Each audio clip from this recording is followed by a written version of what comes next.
दिल्ली का चुनावी संग्राम शुरू हो चुका है और ये 5 तस्वीरें बेहद खास हैं। तो दिल्ली की चुनावी जंग हर दिन रोचक होती जा रही है, जहां एक तरफ 27 साल से दिल्ली की सत्ता से बाहर बीजेपी जोरदार वापसी के लिए पूरे दमखम के साथ मैदान में है, तो वहीं सत्ता से कोसों दूर कांग्रेस से भी खोई हुई जमीन तलाशने के लिए राहुल को मैदान में उतार दिया है। तो दिल्ली में पूर्वांचलियों पर चल रहे घमासान के बाद सीएम योगी की धुआंधार एंट्री भी होने जा रही है। तो 4 दिन में सीएम योगी दिल्ली में 14 जनसभाएं करेंगे, जिसकी शुरुआत कल 23 जनवरी से होगी। उससे पहले पीएम मोदी आज बूथ कार्यकर्ताओं से संवाद कर उन्हें जीत का मंत्र देंगे और फिर 29 जनवरी से चुनावी रैली भी करेंगे। तो राहुल गांधी भी आज सदर बाजार से चुनावी हुंकार भरेंगे और अगले आधे घंटे हम विस्तार से बताएंगे कि दिल्ली जीतने का किसका क्या कुछ प्लान है।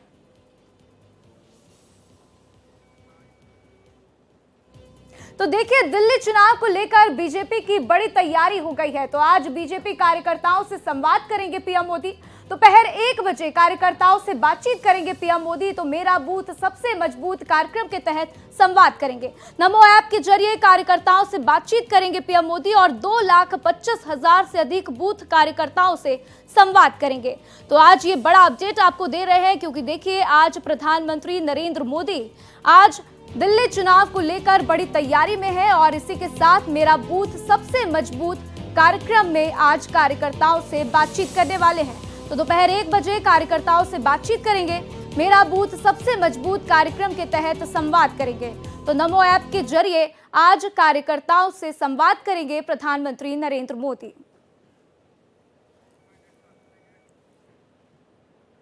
तो देखिए, मेरा बूथ सबसे मजबूत प्रधानमंत्री मोदी आज इस कार्यक्रम के तहत मंत्र देने वाले हैं और क्या कुछ इसमें खास रहेगा, चलिए आपको ग्राफिक्स के जरिए वो भी हम समझा देते हैं। तो देखिए, बीजेपी कार्यकर्ताओं से पीएम मोदी का संवाद होगा और इसी के साथ पीएम मोदी जो है सत्ता वापसी के लिए कार्यकर्ताओं को मोदी मंत्र देंगे। तो मोदी मैजिक इस बार किस तरीके से चलाना है उसका मंत्र दिया जाएगा। अपने बूथ पर मजबूती से चुनाव लड़ने का संदेश देंगे। तो बड़े लक्ष्य के बजाय छोटे छोटे लक्ष्यों पर ध्यान रखा जाएगा और इसी के साथ ध्यान केंद्रित कर बूथ जीतने पर अपनी ताकत लगाएंगे। तो देखिए, आज प्रधानमंत्री मोदी अपना मंत्र देने वाले हैं। बीजेपी कार्यकर्ताओं से पीएम मोदी का संवाद होगा और सत्ता वापसी के लिए कार्यकर्ताओं को मंत्र दिया जाएगा। तो ये कुछ प्रधानमंत्री मोदी आज जो है, देखिए, बूथ पर किस तरीके से चुनाव लड़ने का संदेश देना है, कैसे अपने आप को मजबूत करना है, उसको ध्यान में रखते हुए आज मंत्र देने वाले हैं। तो बीजेपी के 2,25,000 कार्यकर्ताओं को मंत्र दिया जाएगा और कार्यकर्ताओं को अपने अपने बूथ को जिताने की जिम्मेदारी दी जाएगी। तो दिल्ली में डोर टू डोर कैंपेन करेंगे बूथ कार्यकर्ता और इसी के साथ जो है केंद्र सरकार की योजनाओं की जानकारी भी देंगे। और इसी के साथ आपको बता दें कि कल्याणकारी योजनाओं के बारे में भी जनता को बताएंगे कि किस तरीके से उस पर काम करना है। और 70 विधानसभा सीटों के लिए 13,000 से ज्यादा बूथ तैयार किए गए हैं। तो भारतीय जनता पार्टी का फोकस भी रहता है कि हर बूथ पर किस तरीके से काम किया जाए ताकि ज्यादा से ज्यादा वोट बैंक हासिल किया जा सके। और देखिए, इसी बीच एक बड़ी खबर आपको बता दें कि प्रधानमंत्री मोदी दिल्ली में ताबड़तोड़ जनसभाएं करेंगे। 29, 31 जनवरी और 2 फरवरी को चुनावी रैली करेंगे। तो 29 जनवरी को उत्तर पूर्वी में पीएम मोदी रैली करेंगे। तो 31 जनवरी को साथ ही साथ द्वारका में धुआंधार प्रचार करेंगे। तो 29 के साथ साथ 31 जनवरी को भी उनका प्रचार प्रसार होना है और 2 फरवरी को भी चुनावी रैली करेंगे प्रधानमंत्री मोदी।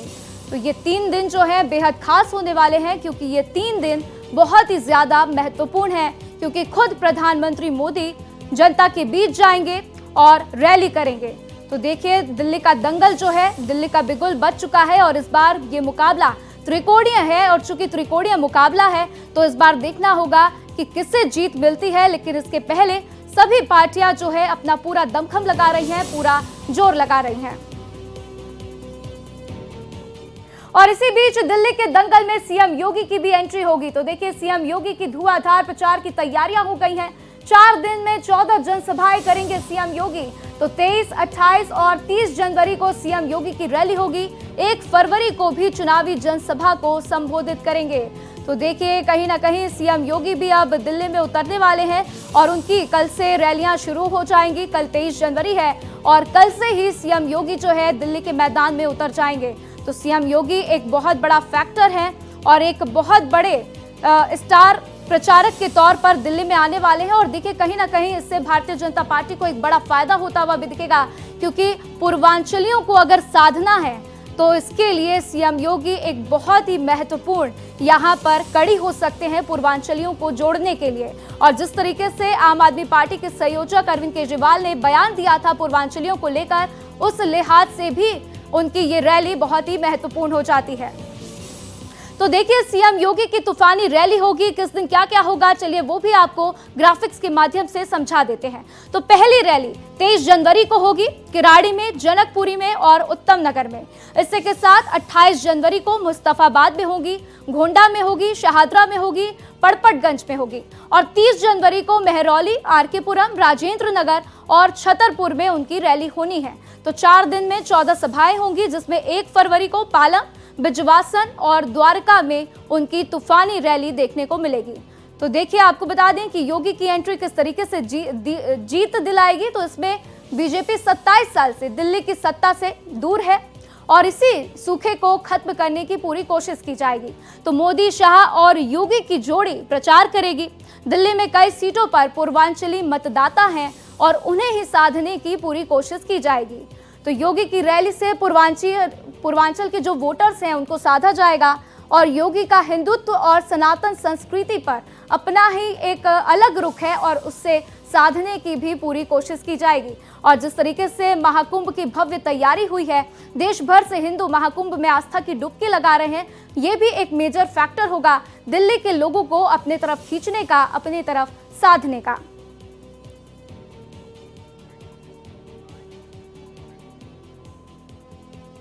तो देखिए दिल्ली चुनाव को लेकर बीजेपी की बड़ी तैयारी है और आज बीजेपी कार्यकर्ताओं से संवाद करेंगे प्रधानमंत्री मोदी।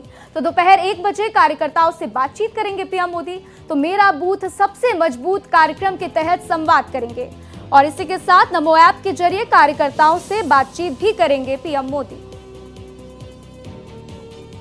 मेरा बूथ सबसे मजबूत बूथ कार्यकर्ता की ताकत और जान होती है। उसी कड़ी में विश्व के लोकप्रिय नेता, देश के यशस्वी प्रधानमंत्री माननीय नरेंद्र मोदी जी आज 1 बजे अपने बूथ स्तर के सभी कार्यकर्ताओं से सीधा संवाद करेंगे। मेरा बूथ सबसे मजबूत और बूथ जीता चुनाव जीता, ये एक मंत्र रहता है संगठन शास्त्र का, जिसको माननीय प्रधानमंत्री जी सीधी बूथ के अध्यक्ष से बूथ पालक से सीधा संवाद करते हैं। ये भारतीय जनता पार्टी के संगठन की कुशलता और सुंदरता है कि विश्व के सबसे लोकप्रिय नेता, देश के यशस्वी प्रधानमंत्री सीधा अपने बूथ के अध्यक्ष से कनेक्ट होते हैं। और जब माननीय प्रधानमंत्री जी बूथ अध्यक्ष से बात करते हैं तो सभी कार्यकर्ताओं में, चाहे वो प्रदेश स्तर के हो, केंद्र स्तर के हो, बूथ स्तर के हो, अलग जोश और अलग उत्साह बढ़ता है। निश्चित। और आज इसी पूरे मुद्दे पर खास चर्चा के लिए मेरे सहयोगी आदित्य द्विवेदी मेरे साथ जुड़ चुके हैं, उनका सीधा रुख करेंगे। आदित्य, जिस तरीके से भारतीय जनता पार्टी एक के बाद एक अपनी ताकत झोंकती हुई दिखाई दे रही है, साथ ही आज जिस तरीके से मेरा बूथ सबसे मजबूत कार्यक्रम होना है, उससे क्या कुछ साबित होगा? क्योंकि देखिए भारतीय जनता पार्टी का पूरा एक रिकॉर्ड ट्रैक देखें तो पूरी कोशिश करती है भारतीय जनता पार्टी की किस तरीके से कार्यकर्ताओं को बूथ लेवल पर मजबूत किया जा सके, ताकि वहां से जो वोटर्स हैं उनको अपनी तरफ खींचा जा सके। तो इस बार दिल्ली में आज ये जो कार्यक्रम होना है, उससे कितना फायदा भारतीय जनता पार्टी को मिल सकता है?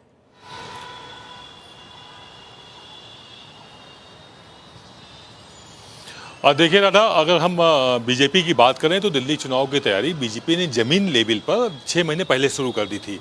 इसके तहत भाजपा के कार्यकर्ता झोपड़पट्टी, जो खास तौर से आम आदमी पार्टी का गढ़ कहा जाता है, उन इलाकों में जाकर के उन्होंने रात्रि विश्राम किया हुआ था। रात में उन्होंने वहीं पर रहने का 24 घंटे रहने का कार्यक्रम किया हुआ था, जिसमें बूथ पदाधिकारी से लेकर के और शीर्ष नेता तक रुके हुए थे और वहाँ की उनकी समस्याएं समझी थी और उनको कन्विंस करने की कोशिश की थी। अब जबकि बिल्कुल शीर्ष पर पहुंच चुका है दिल्ली का चुनाव, तब ताबड़तोड़ रैलियों का सिलसिला शुरू हो रहा है योगी के द्वारा। योगी जो रैलियां शुरू करेंगे और वो उसको फिर जाकर के प्रधानमंत्री से पकड़ेंगे और प्रधानमंत्री फिर चुनाव के प्रचार खत्म होने के 1 दिन पहले तक रैलियां करते रहेंगे। यानी कि जो भाजपा के सबसे बड़े 2 स्टार प्रचारक हैं, उसमें योगी का नाम आता है, प्रधानमंत्री नरेंद्र मोदी का नाम आता है। नरेंद्र मोदी पहले ही 2 सभाएं कर चुके हैं। आचार संहिता लगने से पहले प्रधानमंत्री ने 2 सभाएं की थी और करोड़ों की, हजारों करोड़ की सौगात दिल्ली वासियों को सौंपी हुई थी, जिसमें जहां झुग्गी वहां मकान के तहत फ्लैट्स भी सौंपे हुए थे। तो एक पूरा माहौल बनाने का काम बीजेपी बहुत अच्छे से जानती है। हालांकि आम आदमी पार्टी की केजरीवाल सरकार भी, केजरीवाल के नेता भी लगातार भाजपा के हर जो भी कोशिशें हैं उनके तोड़ ढूंढ रहे हैं। कोई ना कोई नया मुद्दा लेकर के आते हैं, फिर चाहे वो जाट आरक्षण हो, फिर चाहे वो किसी और तरह से भाजपा पे हमला करना हो। तो वो दोनों ही पार्टियों में जो सत्ता को केजरीवाल कोशिश कर रहे हैं किसी भी सूरत में सत्ता बनी रहे, भाजपा कोशिश कर रही है कि 27-28 साल बाद किसी भी सूरत में उनको सत्ता हासिल हो। तो ये जो द्वंद्व है ये बहुत तेजी से बढ़ने वाला है, इसमें बहुत ज़्यादा धार मिलने वाली है और उस धार को देने के लिए ही योगी आ रहे हैं दिल्ली में, ताबड़तोड़ रैलियां करेंगे। 14 रैली का मतलब है कि वो 70 विधानसभाएं साधेंगे। एक रैली के माध्यम से वो 4 से 5 विधानसभाओं को साधने का काम करेंगे। तो उनका जो मैसेज है, जैसा कि आपने दर्शकों को बताया राधा, कि पूर्वांचल के वोटरों को खास तौर से और माहौल बनाने को, दिल्ली में एक माहौल देने का काम योगी करेंगे और उसके बाद उसको मेंटेन रखने का काम प्रधानमंत्री नरेंद्र मोदी करेंगे। तो रैलियां ही ताबड़तोड़ चलती रहेंगी। जी बिल्कुल आदित्य, इस पर भी विस्तार से आपसे चर्चा करेंगे, लेकिन इसके पहले जो सबसे महत्वपूर्ण हो जाता है आज वो ये है कि कहीं ना कहीं एक तरफ बीजेपी जिस तरीके से कार्यकर्ताओं से बातचीत करेगी, प्रधानमंत्री खुद बातचीत करेंगे, तो राहुल गांधी भी कहीं ना कहीं पूरी ताकत झोंकते हुए दिखाई देने वाले हैं। राहुल गांधी जो है आज जाएंगे, प्रचार प्रसार करेंगे, उनकी रैली होनी है। तो सबसे अहम पॉइंट ये हो जाता है कि कांग्रेस का फोकस हम देखते हैं कि मुसलमानों के ऊपर रहता है, खासतौर से मुस्लिम वोट बैंक को अट्रैक्ट करने की कोशिश करती है कांग्रेस। और जिस तरीके से राहुल गांधी की जो रैलियां प्लान्ड है, चाहे वो सदर बाजार हो या फिर आने वाले दिनों में जिन जगहों पर उनकी रैलियां होनी है, वो कहीं ना कहीं मुस्लिम बहुल इलाके हैं। तो इससे क्या समझा जाए, इस बार पूरा फोकस जो है कांग्रेस का वो सिर्फ और सिर्फ मुसलमानों के ऊपर है आदित्य?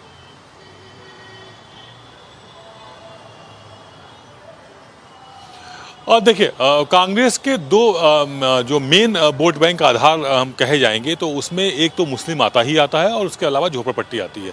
झोपड़पट्टी पर पूरी तरह से जो भी झुग्गी झोपड़ियां हैं उन पर पूरी तरह से कब्जा आम आदमी पार्टी कर चुकी है। अगर वहां से 20% के आसपास वोट पा पाती है तो भाजपा पा पाती है। तो उनका सबसे पहला फोकस है मुस्लिम इलाकों के साथ में जो झोपड़पट्टियाँ बसी हुई हैं उस तरफ फोकस करना। तो राहुल गांधी ने जो इससे पहले भी एक मीटिंग की हुई थी वो भी मुस्लिम बहुल क्षेत्र में ही की हुई थी। तो राहुल ये चाहते हैं कि मुस्लिमों के बीच में कांग्रेस का ये कोशिश है कि किसी भी सूरत में उस विश्वास को बहाल करना कि कांग्रेस ही आपके हितैषी है, कांग्रेस ही आपको पूरी तरह से सारे अधिकार दे सकती है। ये एक कवायद है कांग्रेस की तरफ से। उसी के तहत राहुल गांधी की जो अगले 3 दिनों तक लगातार पदयात्रा हो या नुक्कड़ सभाएं हो या पब्लिक मीटिंग हो वो आयोजित की गई हैं और कांग्रेस कोशिश कर रही है कि किसी भी तरह से कुछ सीटें हासिल करके विधानसभा में उपस्थित दर्ज करा सके। यहाँ राधा एक बात बताना चाहेंगे, अगर हम कांग्रेस के बारे में बताएं तो एमसीडी के जो दिल्ली के चुनाव हुए थे उसमें मुस्लिम बहुल क्षेत्रों में खास तौर से कांग्रेस को बढ़त मिली थी। तो जो आपने सवाल किया हुआ है, जो आप जानना चाहती हैं, वो हम अपने दर्शकों को बताना चाहेंगे कि उससे कांग्रेस को एक उम्मीद जगी है। एमसीडी में जिस तरह से उनके कुछ पार्षद निकल के आए हुए थे वो मुस्लिम बहुल इलाकों से ही निकल के आए थे और वहां पर नंबर 2 पर मुसलमानों ने आम आदमी पार्टी को रखा हुआ था। तो एक जो कोशिश है, जो उनके अपने सर्वे हैं, उन सर्वे के आधार पर राहुल गांधी की रैलियों को रखा गया है और राहुल गांधी उसी हिसाब से अपने प्रोग्राम, चुनावी प्रोग्राम को आगे बढ़ा रहे हैं। जी राधा। बिल्कुल बिल्कुल, और दिल्ली का दंगल इसलिए बहुत ही दिलचस्प हो गया है क्योंकि देखिए तीनों ही जो पार्टियां हैं अपने अपनी पूरी ताकत झोंकने में लगी हुई हैं कि दिल्ली के रण में राहुल का जोरदार प्रचार होगा। तो आज सदर बाजार में चुनावी रैली करेंगे, 23 जनवरी को मुस्तफाबाद में जनसभा करेंगे, तो 24 जनवरी को माधीपुर में प्रचार प्रसार करेंगे राहुल गांधी। तो देखिए, एक तरफ जहां आम आदमी पार्टी अपनी पूरी ताकत झोंक रही है, भारतीय जनता पार्टी अपनी पूरी ताकत झोंकती हुई दिखाई दे रही है, तो वही कांग्रेस भी कोई मौका नहीं छोड़ना चाहती और इसीलिए दिल्ली के रण में राहुल गांधी भी जोरदार चुनाव प्रचार करने वाले हैं। तो आज से इसकी शुरुआत होती हुई कहीं ना कहीं दिखाई दे रही है क्योंकि आज राहुल गांधी खुद सदर बाजार में चुनाव प्रचार करने के लिए जाएंगे और उसी के साथ जो है मुस्तफाबाद में भी आगे उनकी जनसभा होगी और 24 जनवरी को भी माधीपुर में उनका चुनाव प्रचार होना है। तो देखिए कब क्या कुछ होगा आपको वो भी बता देते हैं। तो 23 जनवरी को मुस्तफाबाद में चुनावी रैली करेंगे, 22 जनवरी यानी कि आज सदर बाजार में उनका चुनावी रैली होना है और साथ ही साथ 23 जनवरी को मुस्तफाबाद में उनकी चुनावी रैली होगी। और इसी के साथ आपको बता दें कि 24 जनवरी को माधीपुर में राहुल गांधी धुआंधार प्रचार प्रसार करने वाले हैं। और देखिए इसी पर ज्यादा चर्चा के लिए आदित्य मेरे साथ बने हुए हैं, सीधा उनका रुख करते हैं। आदित्य, जिस तरीके से हमने समझा है कि राहुल गांधी जो है चुनाव प्रचार करेंगे, लेकिन जो पार्टी के अन्य कार्यकर्ता हैं या फिर बड़े नेता हैं, जैसे कि प्रियंका गांधी हुई, मल्लिकार्जुन खड़गे हुए, संदीप दीक्षित को देखिए तो वो जो है खुद के लिए बहुत कुछ करते हुए दिखाई दे रहे हैं, लेकिन क्या प्रियंका गांधी, मल्लिकार्जुन खड़गे वो भी चुनावी प्रचार प्रसार में उतरने वाले हैं? क्या इसको लेकर भी कोई जानकारी सामने आई है?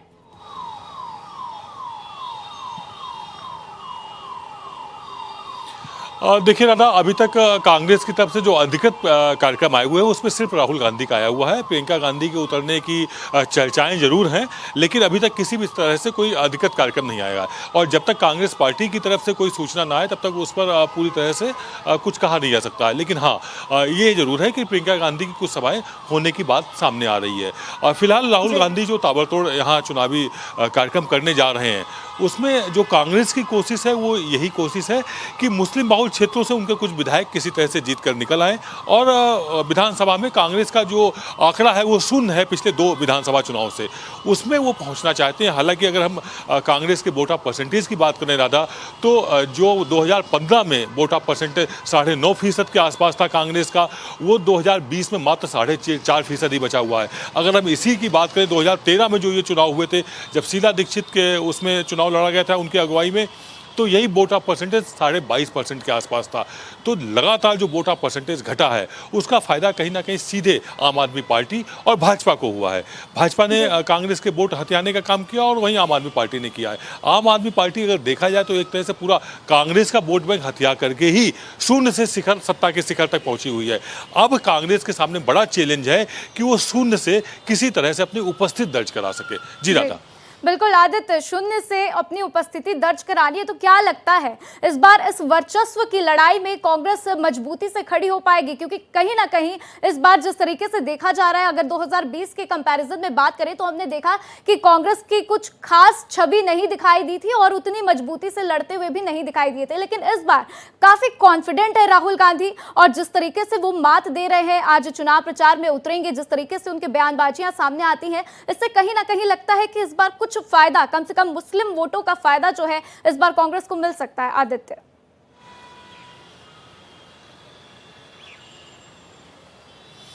और देखिए कांग्रेस में हमने जो राहुल गांधी की पहली रैली अटेंड की हुई थी, उस रैली में राहुल गांधी की स्पीच पर जब हमने ध्यान दिया था, उनकी बॉडी लैंग्वेज पे ध्यान दिया हुआ था, तो वो पूरे कॉन्फिडेंट थे और उस पब्लिक मीटिंग में भीड़ बहुत थी। जितने लोग मैदान में थे, कमोबेश 8 से 10 हज़ार लोग मैदान के बाहर भी खड़े हुए थे, यानी कि उसको हम बहुत सफल रैली कहेंगे। उसमें राहुल गांधी का जो उद्बोधन था, जो उनके टारगेट पर थे, उनके टारगेट पर केंद्र सरकार भी थी, भाजपा को उन्होंने निशाने पर रखा था, साथ ही उन्होंने अरविंद केजरीवाल पर भी हमला बोला, यानी दिल्ली सरकार पर भी। तो एक तरह से कहा जाए कि सीधे सीधे विपक्ष पर दोनों सरकारों को रख करके जिस तरह से कांग्रेस चल रही है, उससे वो कहीं ना कहीं अपने जो उनका लोकप्रियता है, जो उनका वोटा परसेंटेज बढ़ने के पूरे चांसेस हैं। और ये भी कई विधानसभाओं में देखा जा रहा है कि त्रिकोणीय संघर्ष में कांग्रेस बाजी मार ले जाएगी। हालांकि ये कोई बहुत बड़ी संख्या नहीं होगी, लेकिन ये संख्या फिर भी शून्य से कुछ तो संख्या हो जाएगी, कम से कम कांग्रेस की उपस्थित तो हो जाएगी। तो कांग्रेस की कवायद और सारी कोशिश इसी बात पर है कि किसी भी तरह से वो संख्या एक गेन करें। वो संख्या 3 भी हो सकती है, वो संख्या 5 भी हो सकती है, वो संख्या 7 भी हो सकती है।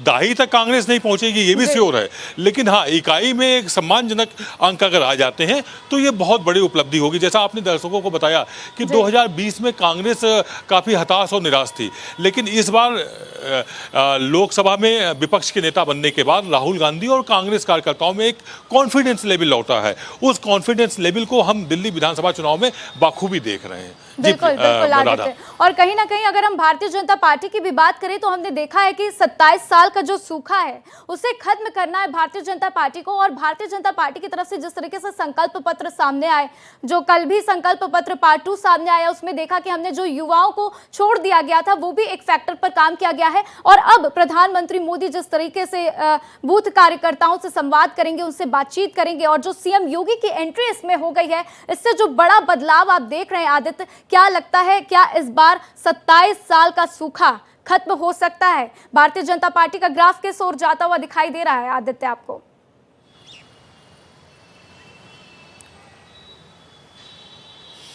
देखिए राधा, ग्राफ तो बढ़ रहा है भाजपा का, उसमें तो कोई शक सुबह है ही नहीं, और उसकी वजह है आम आदमी पार्टी को बड़ा डेंट लगा है। उसके शीर्ष नेता सत्येंद्र जैन जेल गए, सत्येंद्र जैन से लेकर के मुख्यमंत्री तक जेल चले गए, यानी कि उसके पार्टी की जो सर्वे सर्वा है अरविंद केजरीवाल, तो उसका वो जो डेंट लगा है, वो जो इमेज डैमेज हुई है, वो एक बड़ी बड़ी उपलब्धि है भाजपा की एक तरह से। और भाजपा ने इस चीज़ को बनाने की कोशिश भी की हुई है माहौल कि जो अपने आप को बहुत ईमानदार बोलते हैं, दरअसल ये कट्टर बेईमान है। हालांकि आम आदमी पार्टी पूरी कोशिश कर रही कि भाजपा उसको वो झूठे आरोप लगा दे, लेकिन राजनीति में आरोप प्रत्यारोप लगते रहते हैं और जनता बाखूबी इन चीज़ों को समझती रहती है। अगर हम भाजपा की बात करें तो भाजपा ने ठीक है आदित्य, इस पर आपके हमारे साथ जानकारी साझा करने के लिए आपका शुक्रिया।